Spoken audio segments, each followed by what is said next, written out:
Good afternoon, everyone, and welcome to the British Columbia Museums Association webinar. My name is Lorenda Calvert, and I will be your host for today. Today's webinar topic is Advocacy Week, Institutes and Advocacy. This webinar will be presented in partnership with Heritage BC and is a panel discussion with Peter Garnham of the Sidney Museum, Sarah Gamble of the Tumbler Ridge Geopark, and Stephanie Halapija of the Gulf of Georgia Cannery. Before we begin, I'd like to acknowledge that the BCMA offices are located on the traditional lands of the Songhees and Esquimalt First Nations. We are grateful for the opportunity to live and learn here in mutual respect and appreciation. We also recognize the traditional lands of the many nations across British Columbia where the work of the projects described in this webinar have been carried out. As I mentioned, I'm Lorenda Calvert, your host for today. I am also BCMA's programs coordinator. I've been with the organization for 4 months now, so please bear with me if there are any technical challenges. If you're experiencing technical difficulties, please do email our office. Vanessa, our operations manager, is standing by to assist.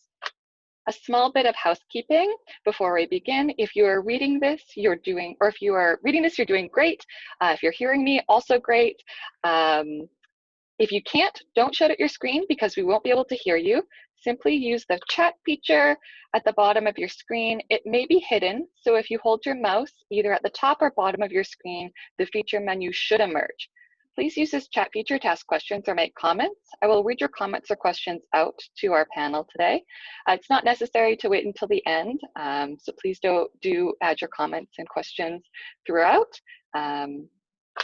This month's presenters, as I mentioned, are Peter Garnham of the Sidney Museum, Sarah Gamble of the Tumbler Ridge Geopark, and Stephanie Halapija of the Gulf of Georgia Cannery. We are also joined by Ryan Hunt of the BCMA. Now, Ryan, over to you. Thank you, Lorenda, and thank you, Stephanie, Peter, and Sarah, for joining us today for this discussion about advocacy. I'm going to start today with a little bit of a disclaimer. My home internet today is causing me nothing but grief, and if I disappear, Lorenda will pick up the torch and carry forward with today's webinar.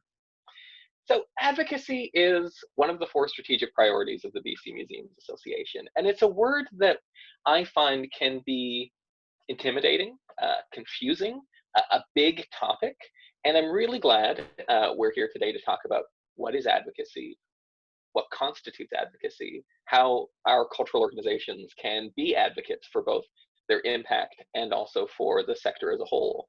So I think that the first question we'll start with today is, what do you consider to be advocacy? What does advocacy mean to you?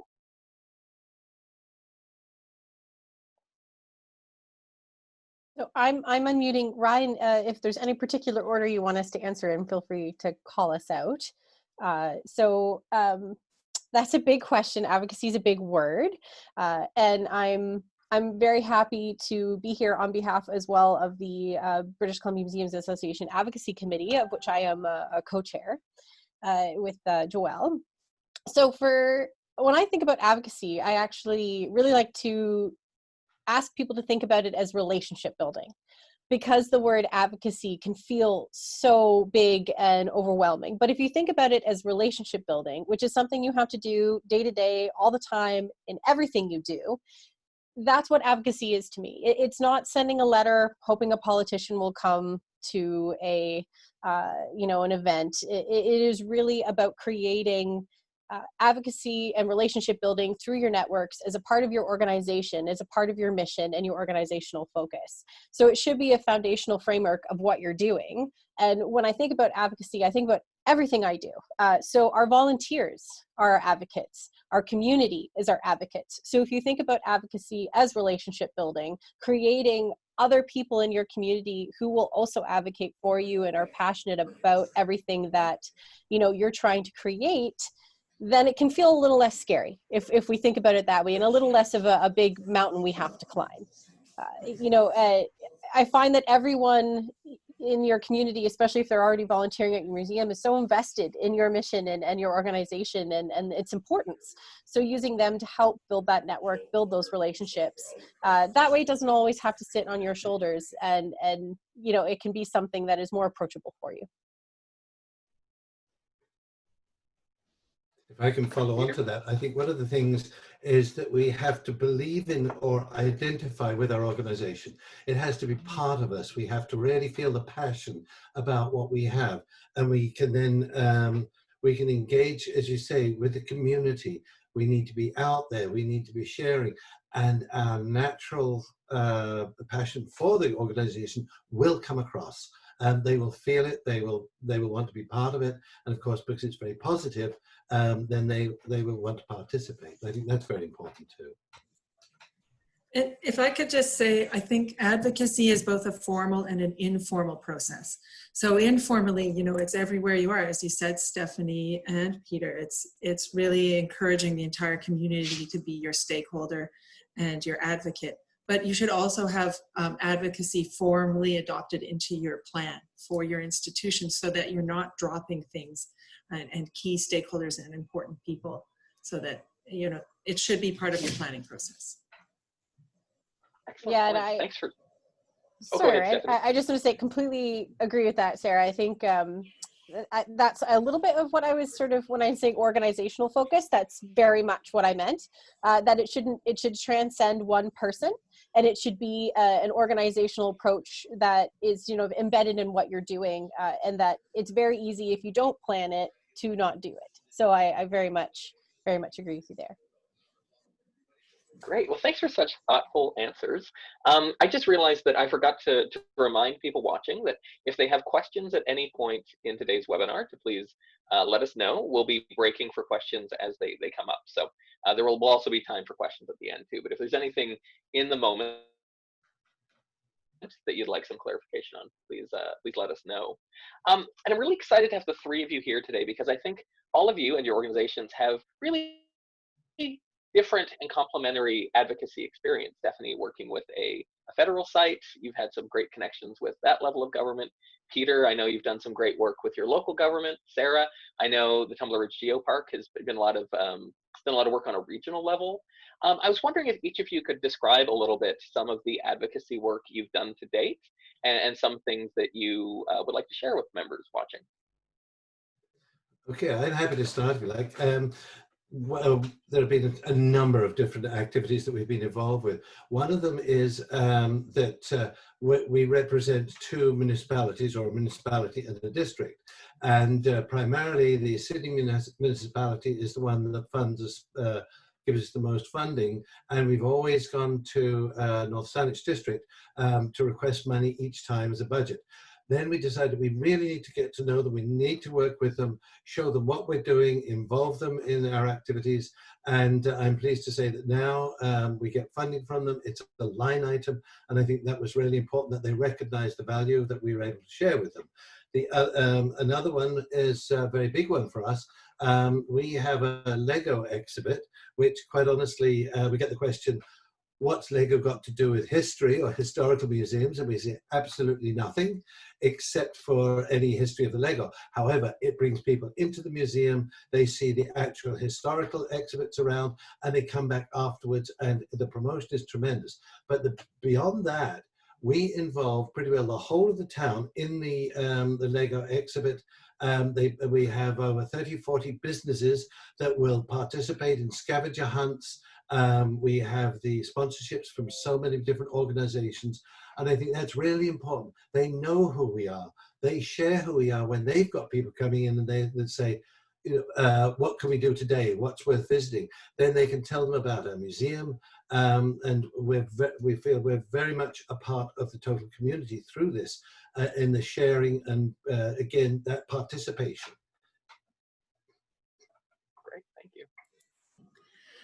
Peter, I think that's really a great example, your Lego exhibit.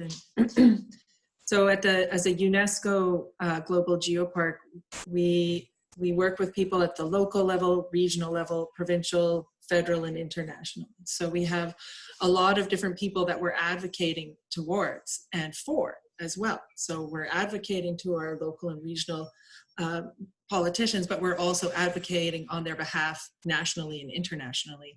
And I think that all of us wear both of those hats. And so I just want to talk about two examples from our Geopark. One, just thinking of your Lego example, Peter, and a way to engage the community, because getting your community to really feel like they have ownership in your institution is so key. I mean, there are limited tax dollars, and I know we're going to be going through some tough times coming up. People really want to know how your institution is giving back to the local community. And so when they engage in those activities from the ground up, that's really how they help feel good about those tax dollars.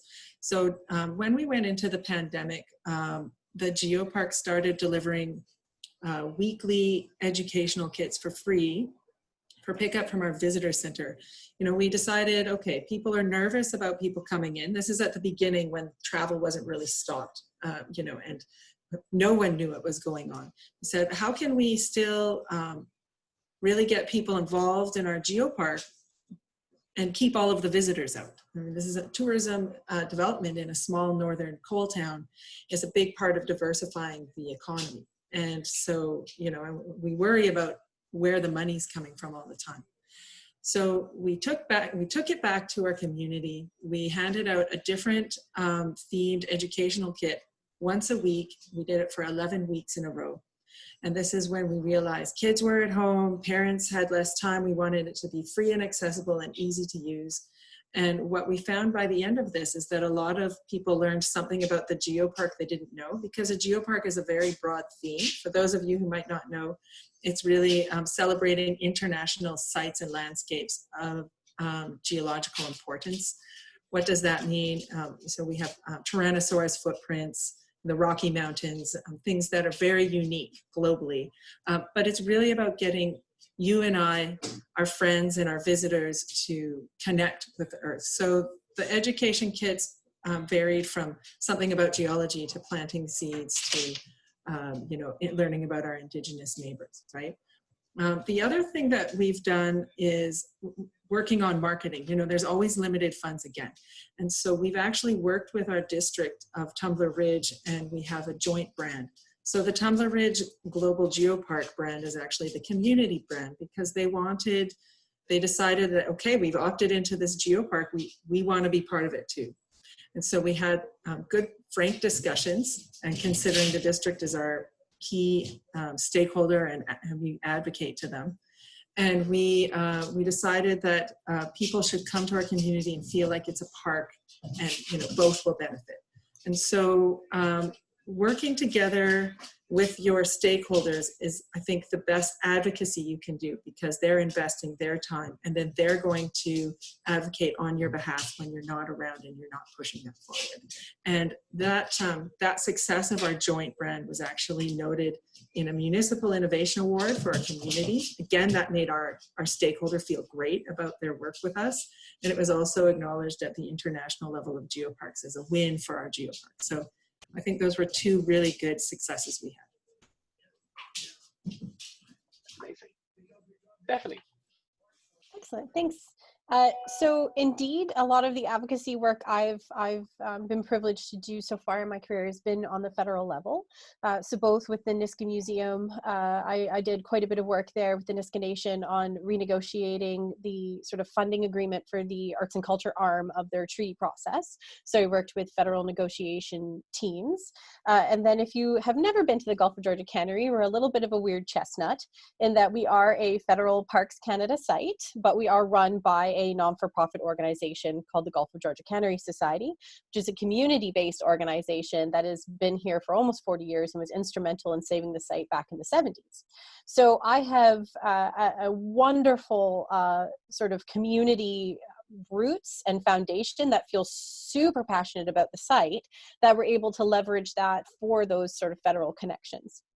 So we work a lot within the federal system, not only to, raise brand awareness, which Sarah is touching on as well, both taking advantage of the other opportunities that are at Fort Rod Hill and Fitzgard Lighthouse, Fort Langley, the other sort of national historic sites that are in our field unit. We obviously, as a non-for-profit, don't have anywhere close to the marketing budget of Parks Canada. So it's really important for us to leverage their reach, their opportunities, and their marketing in order to get our message out about what we as the society are doing here on the site. So it's one of those things, again, that may not be sort of transparently advocacy, but it really is sort of taking advantage of those opportunities outside of what you can do within your own site, you know, especially on the federal level, is excellent. As well, we spend a lot of time leveraging the community's passion and care for the site into sort of operational excellence that is, you know, sometimes not necessarily transparent within the Parks Canada fold. So it's really on us to make sure that our voices are heard when we're speaking with our federal counterparts. And part of how we do that is ongoing communication within my counterpart in the field unit, also visits to Sydney, to the Parks Canada head office to work with the executive director of our region and our field unit supervisor. And finally, we do also, budget permitting, take some time to go to Ottawa when possible to speak to, you know, as far up as the CEO of Parks Canada. Because I think it's really important to remember that what we do is important, and it's not punching above your weight to want to speak to a quote unquote top dog. You know, the work that you're doing, you know, you need to be comfortable saying it's amazing, it's excellent, I'm passionate about it. Much like Peter said, that passion resonates with people. One of the things I always say is we are excellent storytellers. A lot of us got into this field because we're excellent storytellers. So let's use those skills. Let's find, through story, shared history, and connections, a way to get someone who may say, oh, look at that little site in BC, like, they only have 70,000 people a year. They're not Pacific Rim National Park. Why do they need, you know, extra training opportunities and funding? And, you know, even though we are a little site, and that is true, through those, you know, constant relationship building that's transcended at this point 3 executive directors, a large in part because the community has been such a huge advocate for us through the Gulf of Georgia Cannery Society, through our board members and our volunteers. Some of our board members founded this society, so their institutional knowledge is truly spectacular. We've actually been able to leverage that relationships into over $5 million of infrastructure investments into the Gulf of Georgia Cannery over the last 10 years, which is the most infrastructure investment any National Historic Site has seen in that same period of time, you know, in our field unit. So it is really important to play the long game in that respect with the federal government, I find. Obviously, there's a lot of levels and a lot of policies and a lot of procedures. The more knowledge you have of that, the more you can leverage that to your advantage. A lot of those funding opportunities that your member of parliament might know about may not be transparently available. Like there might not be a website, there might not be something.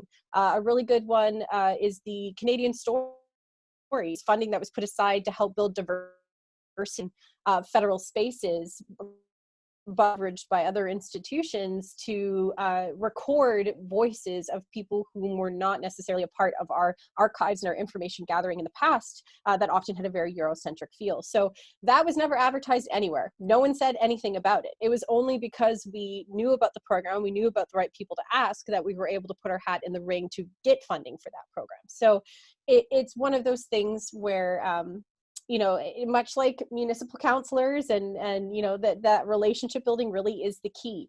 And that if you are working with the federal government, I think it's really important, even as a federal site, to still build those connections in your community and with your municipality, because it is that community connection that leverage so much of that funding and support for our site and our society that we probably wouldn't have seen otherwise. And the same thing was true with the Nisga'a Nation. I mean, we were talking about over $1 million investment in the museum, and that really became possible because of the Nisga'a Nation working so hard and feeling so passionate about their site. And, you know, the government could respond to that, as well as understanding what's important on the policy level, because the politicians and the government are all towing the same line. So you have to know that line so you can talk in their speak, in their acronyms, in their language, to use it to your advantage, especially when you concern the federal level. Great. Well, you bring up a great point about relationship building, and something I've heard from a few members from the BCMA is that, you know, they may have had new council members, they may have new museum leadership, and often these people may not even be from those communities or that familiar with the local governments, MPs, MLAs. So if you are starting from a fairly early stage of your advocacy work, how do you begin those conversations? Like, what's a good way to actually start building those relationships, telling those stories? Are there any tips for connecting with stakeholders? I'm like, I can perhaps give a little bit of insight in this because I was in that exact situation. If for those who might not know, I'm born and bred in Ontario, moved to BC 5 years ago, was not Niska, was not local to Steveston, which even though it's in the very large metropolitan area is such a tiny little village, and it really has the tiny little village feel to it. And I completely started from scratch, had no networks, had no, honestly, very little knowledge about BC history because they don't really teach it in Ontario. So I had to start really quite from scratch. And, you know, when I thought about this question, I think the biggest thing is you really have to put in the work, and you have to be willing to be human. Right. And to humanize the people you're speaking to and be honest and say like, hey, like I had a lot of conversations with people in the beginning where I'm like, I'm new. Like, I don't have the authority or the experience or the voice in this. And I would love your perspective. I'd love your understanding. I'd love your network. So when it came to especially the Gulf of Georgia Cannery, my volunteers and the people on my board, their network was immense. I said to them, hey, what are 5 people you want me to meet? Who are like 2 people that I absolutely have to sit down with? And I took my cues from, you know, them and met with those people, sat down with those people and built relationships using their experience as a guide. So that can be a really helpful, you know, way to start off when you're completely new. And even if you're not completely new, if you're new to the process, I think one of the things, it's really important to make sure you don't get overwhelmed. Don't go, oh my God, I have to do these 40 things. And it, you know, I always say it's better to brush your teeth for 30 seconds than not at all, right? Even if you're supposed to do it for 2 minutes. It's important to take steps to start the process, even if they're baby steps, even if it's a half an hour a week. And as Sarah was mentioning, if you have an institutional plan that supports that work, it's really critical because then it helps guide you from where you want to start. So if you have a strategic plan that's telling you you have to do these 3 things, and you know you have to do this one thing and it's not going to be possible without connections and community support, then you have a leg to stand on as to why you're putting your time and effort into it. So I think it's really important to have a board or leadership that are supporting that role and are actively doing it, and making sure that it's not just about one person. It's about an organization, a society, you know, that your mission is so fantastic and wonderful, and you feel so strongly about it that it doesn't just become about you, it becomes about what you're representing. And, you know, it's really easy to go to coffee with someone. Like, even in this day and age, you can do a virtual tea. You can, like, you know, it's a lot of times we invite people to big events and big things and they don't show up, and we forget that everyone's human. Sit down, have a coffee, be a human being. The person sitting next to you, if it's an MP or MLA, CEO, doesn't matter, they're human too. So find that connection instead of creating it as to be this giant barrier of well, if I can't do all of it, I'm not going to do any of it. Just do a little. That's all you need. And you'll be surprised at how much more follows.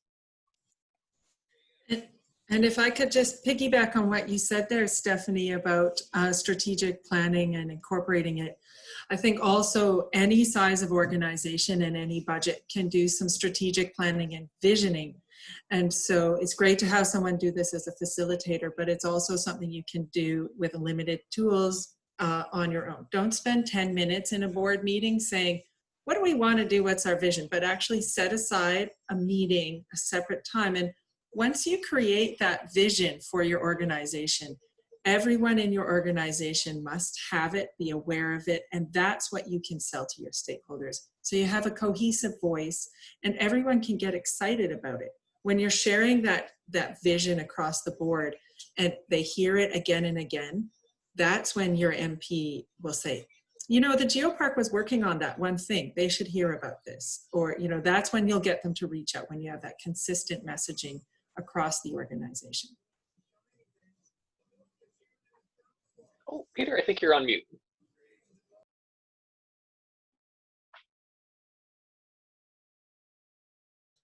There we go, that's better. I think one of the other things we say is about getting involved in the community, but also bringing the community in. Every time there's council elections, we invite them. We have a reception. We show them through the museum, whether they're re-elected or new. We share with them what the museum is all about, because it's very important that they're aware particularly when they're the ones helping with the funding. We have other activities. When we have exhibits starting, we have a special members night. We bring the members in so they feel special. They go out and they share as well. And I think it's very much an interactive process. You know, that going out, joining committees, being a part of any activities that are happening in the community, and also showing the community that you are open to them being involved and joining in. I think it's very important. Because that's a great point, Peter. Like, you don't have, even everyone is new at some point, because even if you are well established in your community, you could have an election and have an entirely different suite of MLAs or councillors who have no connection to your site, and you have to rebuild those relationships again. So I think whether you're new or seasoned, there's always that upturn and reinvention that you have to keep on top of. So something I always wonder, and this is something I struggle with myself, and you know, I am a Canadian. I'm raised to be nice and polite, but you also hear that the squeaky wheel gets the grease. So how do you balance with advocacy being that squeaky wheel, but also not being that annoying person who's always harping on a specific topic? Like, what's the balance there, do you find? I will be honest, Ryan. I think it's okay to be a little annoying, right? I think that that's something Canadians need to embrace a little bit of, and perhaps having an Eastern European upbringing where bluntness is a bit more fostered. Obviously, you don't want to, you know, become an irritant, but I also think that it really depends on your approach. If you're sharing your museum through passion and you sort of feel the importance of your organization and that comes through, that is an attractive outreach, right? Like, that's not the same thing as constant pestering emails or what have you. I think, you know, often people take for granted arts and culture, and they assume that we are expendable, or, you know, that the first thing to cut in a budget because we're not essential.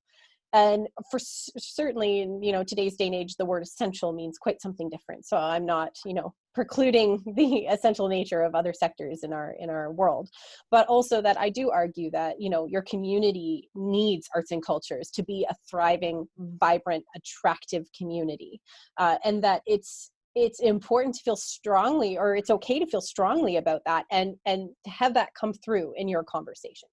I think it's okay to be a little bit annoying, to be a bit of a you know, squeaky wheel, because sometimes that's what's going to get through to someone who has 1,000 other things that they think are more important. You know, if they have a meeting that day about the housing crisis, it's going to be hard for them to necessarily transition to why, as a counselor, they should up your budget, you know, when they've got homelessness and housing issues in your province. And again, that's not to say that those aren't important and they're not, you know, worth the focus and funding that they get. But I also think that, you know, sometimes we could stand to be a little louder, especially in our sector. And sometimes we're not as loud as I think we can be, given the impact that our sector has on the economy, on the mental health and well-being of our communities, that, you know, you have to be okay with being uncomfortable.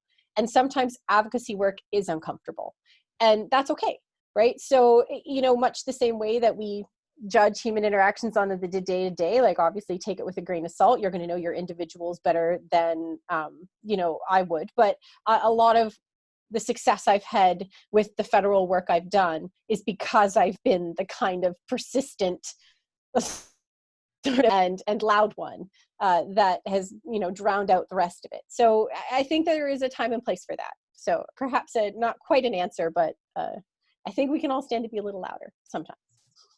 I think one of the things is it's very important to know your audience, know who you're talking to, what their background is, what they're doing, and just to feed into that, to include them, get to know them, ask what they do. So you've got a dialogue going on. I think one of the things is being very careful is don't be a bore. In other words, don't keep talking. If their eyes glaze over, be aware of that, you know, back off. And I think the other thing too is don't be a pushover. You know, if you start presenting something and they start, you know, pushing back and you know it's not going right, so you back off and you wait until the right time.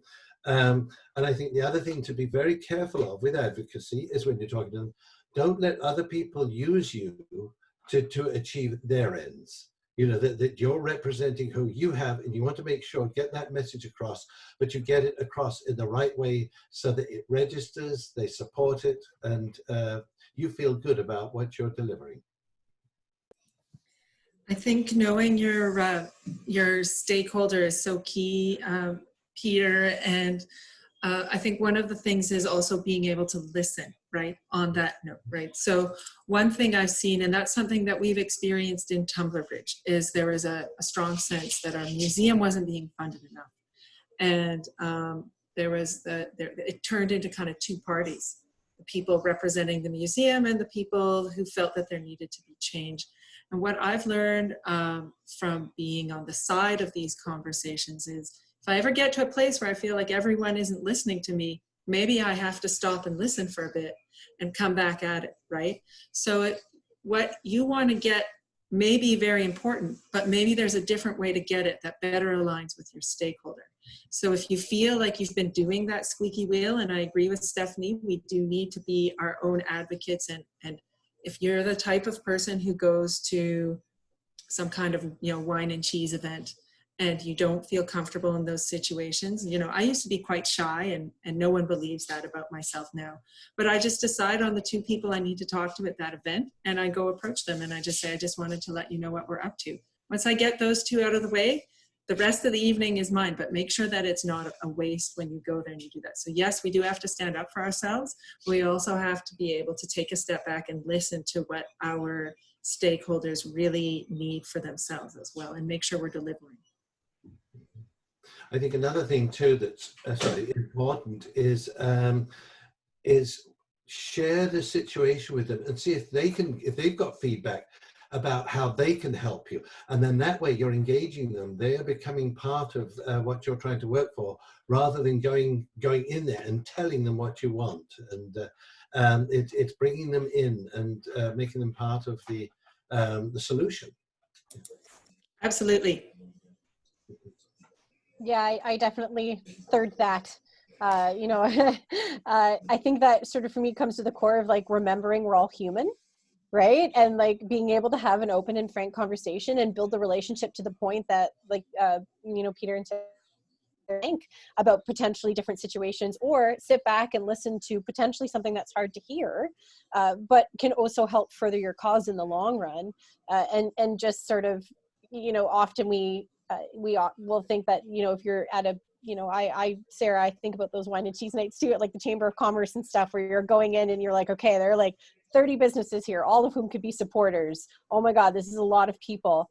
Like, I love that tip so much. Just pick like two people that you want to talk to, maybe that you've, you know, read a little bit about them, about their business, and you have some information that you can start on a common footing and have that human to human conversation. And I love what you're saying, Peter, but inviting them in, making them a part of your organization rather than just presenting them, you know, your problem. I think that's a really powerful way to think about it. Also, the other thing is too, with the community, they may see things that are problems with your organization that you haven't seen, and by engaging them and involving them, it can open your eyes to some of the things that need to be addressed, and I think that's valuable too. So I love the tip about identifying the people that you really need to talk to at an event, and when you approach those kind of people, how do you handle those conversations? Do you have an elevator pitch in your back pocket that you like to roll out? Do you go directly to what you're trying to get across? Like, you know, not everyone in the museum sector is the most outgoing. So what are some tips if you are not a super outgoing person that you can use to facilitate some of those conversations? So I think I mean, if you're not outgoing, it's going to be a struggle, right? And so I think having a few lines is important. And that gets back to that organizational planning, so that you have that cohesive visioning session where you all know your vision and you all know your top two priorities, whatever they may be. And that's for any size of organization. It could be anything from offering a children's program once a year to a brand new building, right? But if everyone has that, then they know that everyone else representing their organization is going to be sharing the same message. It's a little bit less intimidating. And you also know that that mayor or that MP or that corporate sponsor will hear it from other people. But I think if it depends on the person as to how you pitch it, right? So this gets back to, I think we've all been saying relationship building is important. Yes, you have to start somewhere. So recognize that when they know you're new to the job or they know they're new to the job, they're going to expect a bit more elevator pitch because you're just trying to get to know them. It would, you know, you can't go up to a stranger and ask them how their children have been doing in school, right? So it's okay to have that elevator pitch. And as you do more advocacy, you'll become more comfortable with it and it will become less pitchy. If one or two of your outreaches don't go well, it's not a failure. You know, the person who hears these things all the time knows that you're passionate about your organization and they know that you were trying to engage. That's much better than if you didn't exist in their field of view at all. So it's not a failure to reach out and feel a little bit awkward and a little bit stiff. As you reach out with that person again after that awkward, okay, best case scenario goes great, you get your funding, you get your piece of land, you get your new community relationship. But if it didn't go well, reach out again and maybe bring someone with you who knows that person or you know can just slam dunk these kinds of things and then continue your relationship building in that way. You don't have to hand over the ball. That's how you grow yourself and your ability to advocate. Mm-hmm. Yeah, and I talk about elevator pitches a lot because I think it's something that we don't necessarily, a lot of us, if we come from, you know, museum studies or archaeological backgrounds or you know, anthropology backgrounds, we've not necessarily, you know, outside of watching an episode or two of Shark Tank, you know, necessarily thought about that. But, you know, it's actually something I make all my staff do. Especially during the strategic process, it's actually something we involved our board with, is what is the elevator pitch for your department, for your work, for our organization. Everyone should feel comfortable having those couple of sentences at the hand whenever you need them, and very much agree with Sarah that the more you do it, the more organic and comfortable it becomes, and the less sort of pitchy it is, but it's certainly better than going in unarmed, as it were, right? So I think it's a really cool exercise to use with your staff, to sit down and go, if you had to talk about this place in 3 sentences, what would you say? It's an interesting thought process, and sometimes you get really surprising results. And even though, again, it's not something that necessarily screams advocacy, it is. It really is, because that consistency is completely key, because then no one feels like they're alone in it. I think there's 2 different approaches. One of them too is that you go in, you present the situation, what you're talking about, etc. The other one is to almost come in from behind, and you know, if you're at an event, whether it's Chamber of Commerce or Wine and Cheese or something like that, if you're there and they're there, you've got something in common. And I think at that point, you find out, what do you have in common? What can you share? You start asking them, you learn, and very much as Sarah says, you listen. Listening is so key. Often we're so keen to get our ideas, thoughts across that we don't give the other person a chance to have input. And so learning about them and then equating that, their situation, sometimes their challenges, with what you're working with as well, and finding the commonality. And all of a sudden, well, not all of a sudden, but generally you can find that you're on the same wavelength, you're working together, you've got them on your side, and that's how you can really bring them in and include them in what you're wanting to do. But you also have had experiences in yourself that you can share with them and may be able to help them as well, and excuse me, and provide that support. So again, it's breaking down the barrier of, you know, who somebody new, don't know them. It's working with them, and it's a gentle approach. I think one of the biggest things that we learn is don't start a conversation with an ask. I think that way you can often put people's backs up immediately. You go in and you gradually work round to the key thing that you want to do. You don't make it too subtle if they miss it, but you know, just really include them in what you're working with. And if I could just say one more thing, I think specifically, I want to talk about Indigenous communities, you know, in the cultural, intangible, and even natural heritage sectors. Our work overlaps. All of the land in BC is on someone's traditional territory that is pre-European contact. And I think that there's a lot of intimidation about making a first contact with a First Nation in your area. And this doesn't necessarily mean that you have Indigenous content as a part of your regular programming or your museum or whatnot. But these are people who are also passionate about place and land, and they can very much be your advocates as well, and oftentimes have fabulous stories and information that they're really actually open to sharing. So that's another important thing. Just call up the band council, introduce yourself. You know, you can call a band office. The numbers are on the website. So if you know the name of the community, if you don't know the name of the communities, you can go to the FLNRO. So that's Forest, Lands, Resource, Natural Operations. FLNRO, it's a really long ministry, but it's Front Counter BC. Find out who those people are and get the phone number for the band offices and just say, I want an opportunity to talk to your community. This is our project. Is there a chance that I can come? And they have community meetings, they have council meetings. There are a lot of different ways to get involved. Don't be afraid to get these calls. It's just like calling your town hall.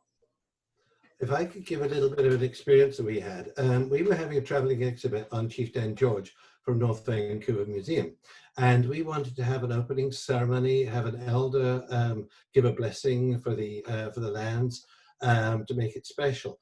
And wondering how, and initially I sent out communications to the different band offices. We have 4 nations on the peninsula. Never heard a word, nothing at all. So I thought, well, there's got to be another approach to this. And I found out that I thought that they do drumming and singing, and they do that sometimes for community events. So I found out where it was. I just walked into the room. There was the circle there with all the drummers and singers that they hadn't started yet. And I introduced myself, said that, you know, I wasn't sure whether they might want to be involved in what we were doing. We'd love to have them. I sat down with them, and partway through, they invited me to sing part of the song that they were doing, which really surprised me, but it was wonderful. I've been invited back now. I've got wonderful communications with them. And I think it's going out there, putting yourself out, like we've said all along, joining in the community, and particularly with First Nations as well. They're wonderful people, you know, that when they realize that we're all working together, we really respect and support them. They're 100% behind you. I've been invited onto their local cable things that they have, cable programs, to talk as well. And I think that it's going in there, finding out the best way and being a part of it, getting into the community.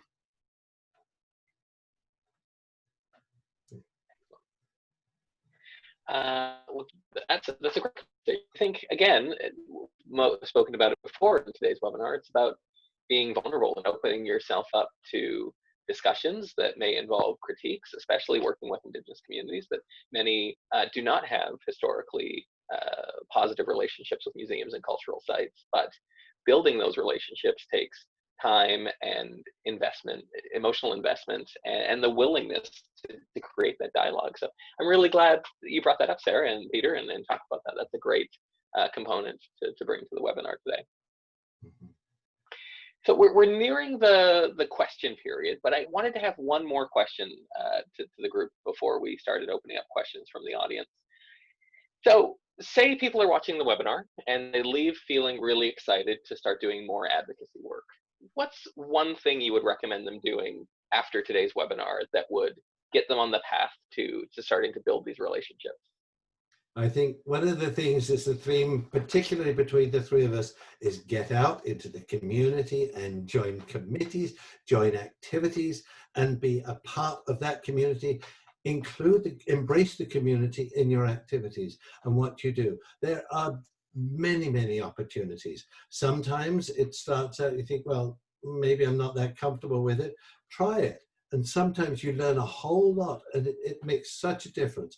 I think that's to me, that's the biggest thing. It's be a part of the community, because people, from your passion, for your identification with your organization, they will look at you and they will see your organization represented in you. And I think that's one of the most important things that somebody can start with. For sure.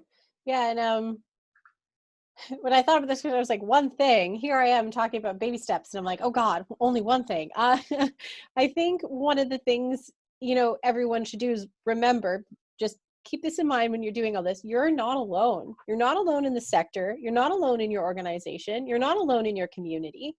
So maybe one of the first things I'd recommend to do is talk to your own staff about it. Your board, if you're the ED, your management team, if you're a manager, your volunteer team, if you're just a volunteer run institution, and sit down and, you know, keeping in mind all the things we've been talking about today about relationship building and getting out into the community, and that advocacy isn't just hoping an MP shows up to an event. It really is a consistent organizational framework with which to, you know, sort of approach challenges and successes in your spaces.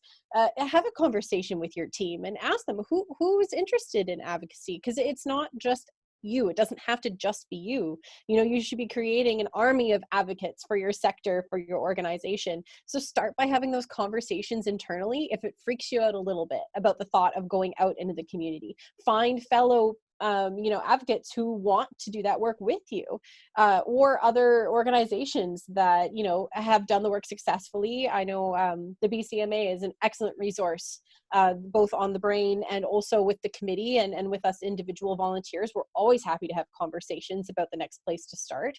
And so if that is a helpful, you know, first step, I think that's a really easy thing that you can do when you leave here today, is have some conversations with your own staff and start from there. And if you don't have it as a part of your organizational framework, ask why and figure out, you know, why isn't it there? Why hasn't been important? And how soon can we make it so? Because that's going to be key.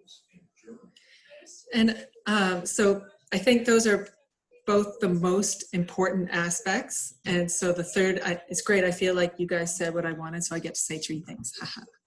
But the third thing I would say is formal presentations. So that informal, including the community and talking to people, getting out, having those elevator pitches, all very important. But they're also important to take advantage of the opportunities for formal presentations. And this is two examples I'll give. Is one, we do an annual update to our regional district, who are one of our key funders. Don't forget that they kind of want to think what you do is cool and fun and interesting. If you're asking them for regular money, they got to know why. And so you do those, but also do formal presentations. Okay, maybe you don't have someone on your staff who has the qualifications, or you don't have the funding to do big conferences. No one's doing that right now, but you know, have a presentation at your local library that's free to the public, that teaches about one aspect of your organization that will get them inspired, right? So you've got your informal advocacy, don't forget the formal advocacy opportunities. Well, that's the majority of the questions we had planned for today with the panelists. So we have about 12 minutes left in the hour, and I wondered if there was anyone watching who had questions for our panelists. Lorenda is standing by. I am. I'm just going to actually share my screen again in case anyone is unsure of how to pose those questions. You could just use the chat function. If you can't find the chat function, just hover your mouse at the top or the bottom of the screen and it should pop up, and I will read your question out to our panel. While people are typing, I have a question I'd like to pose, if that's possible, Ryan. Yeah. So I'd love to know people's thoughts on, you know, advocacy takes work and time. So how do you balance that into your workload? Which is a good question. I know all of us are significantly, usually wearing many hats, working more than one person's amount of jobs. And I think for me, that comes back to my last answer, is remembering you're not alone, right? If you think that you have to do all this work by yourself, And I mean that too, if you're a volunteer-run institution or you're an institution with 1 or 2 staff, surely there's volunteers and people in the community and people that care about your space as much as you do. They can be activated if you have those conversations with them. And then just sort of remembering that even if you can do 10 minutes of advocacy in a day, whether that be sending an email, having a quick phone call, that's important. Advocacy is not a sprint, it is a marathon. And you can often take a very long time to see results.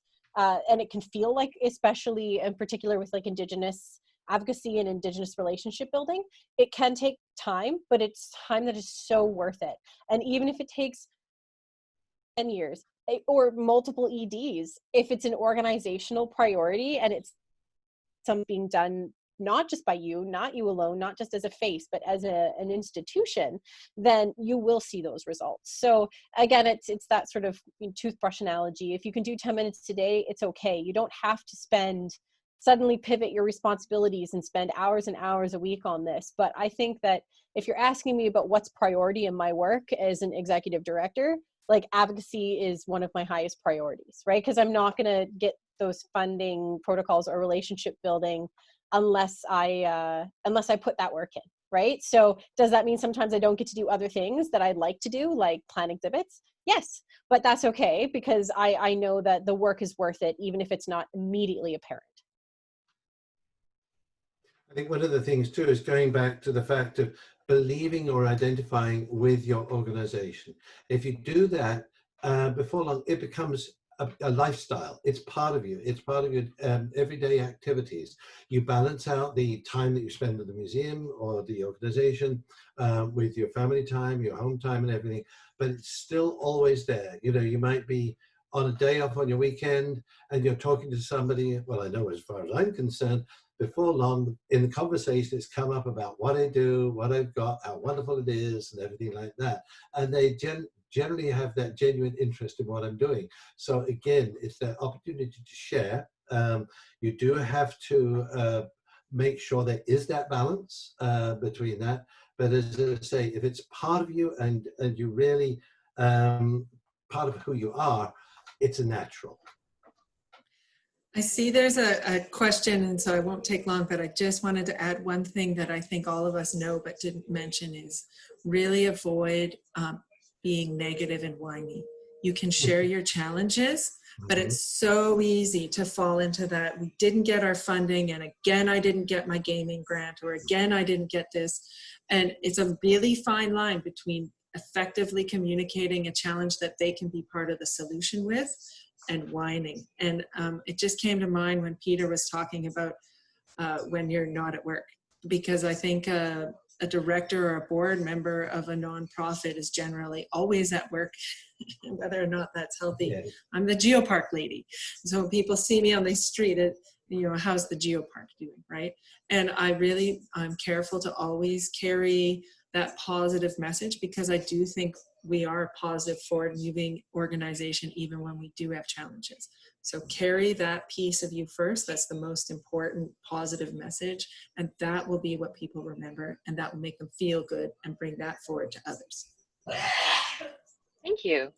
The question that we had posed in the chat from Tammy at the Aldergrove, I'm going to say Aldergrove Heritage Society, but the name is cut off there. The Langley Council voted last night to demolish the Alder Inn in Aldergrove. Only 2 councillors voted against demolition. The current climate amongst the loudest keyboard warriors is to bulldoze all of downtown. I'm so sorry to hear that, Tammy. So the question is, how can we get them to at least start to listen to other options of saving the 1940s, 50s, and 60s buildings?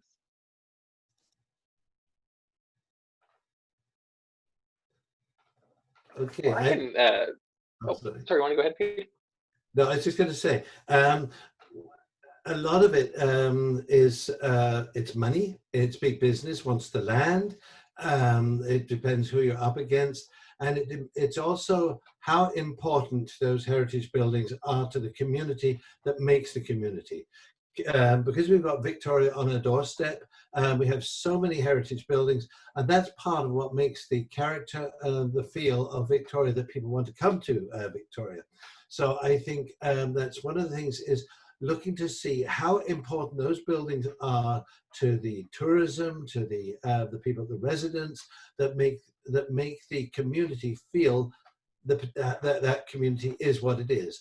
If one of them was to disappear, despite the fact that it is old and it's heritage and of interest, if in a few years' time everybody's forgotten about it, maybe it wasn't that important to save it.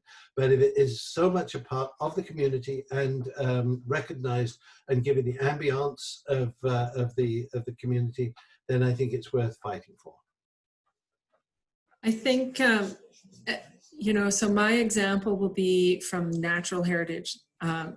Tumbler Ridge, coal mining was the lifeblood and continues to be for the community. So how do you save a dinosaur footprint trackway when a coal mine is proposed there? And how can we continue on in a way that's economically feasible and advantageous for everyone, right? So as Peter said, you know, it's kind of questioning of establishing the value of those buildings, because it's making sure that the greater whole understands their value and inscribes a value to them. And so one thing is to reach out to others who have had successful championing for their heritage buildings. You know, to me, I think of New West. I'm not from the Lower Mainland, but thinking of new, you know, Lower Mainland examples, right? People who have managed to do those. And so reach out to those community organizations and find out what their heritage strategy was. Of course, Heritage BC can also connect you with a few of those key names with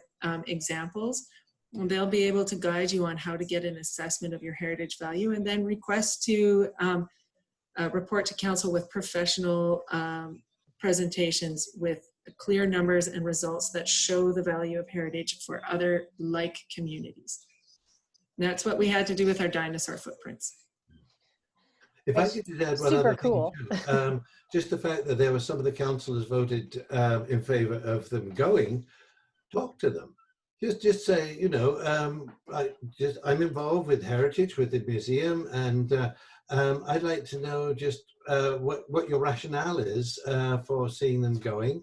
Obviously, as a professional in the heritage field, we'd like to see them stay, but find out why.